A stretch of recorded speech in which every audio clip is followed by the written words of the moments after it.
ئێرە کۆنترین حەمامی شاری سەغزە بە حەمامی حاجی ساڵح بەناوبانگە دەگوترێت کەسێک بەناوی حاجی ساڵح لە سەردەمی خۆیدا هەوڵی داوە ئەم حەمامە بکڕێت ئیدی لەو کاتەوە بە حەمامی حاجی ساڵح ناوبانگی دەرکردووە.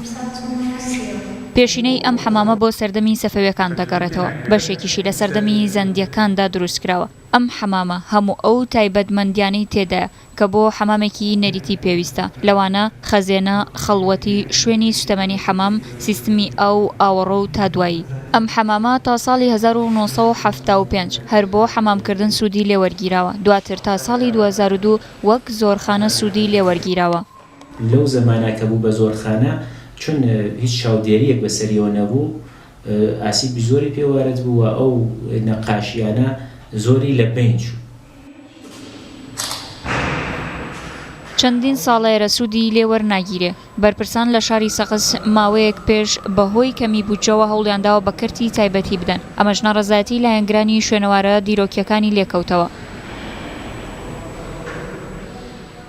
خۆشبەختانە دەنگی ئێمە لەلایەن بەرپرسانی میراسی فەرهەنگی و فەرمانداری و مەسئولینی ئوستانیەوە بیسرا و قەولی مساعدیان پێداین کە ئەم حەمامە نەبێ بە قاوەخانەی سنەتی کە لە پێشە قەرار بوو بیدەن بە کەسێک کە بیکە بە قاوەخانەی سنەتی.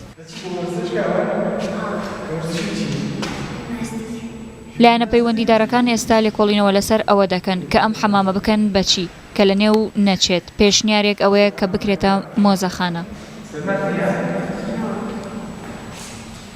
دامۆی ئەوە هەیە کە نا بۆ موزە نابێت و مەرتوبە و ئەمکانی ئەو شتە نییە، وەلی من لە زۆرێک لە دۆستانم پرسیوە کە تەخەسوسیان هەیە لەو بوارە و بە باوەڕی خۆشم ئەو شتە ئیمکانی هەیە ئەتوانێت بێ بە موزەی مەردەمشناسی چون گەورەی شایە.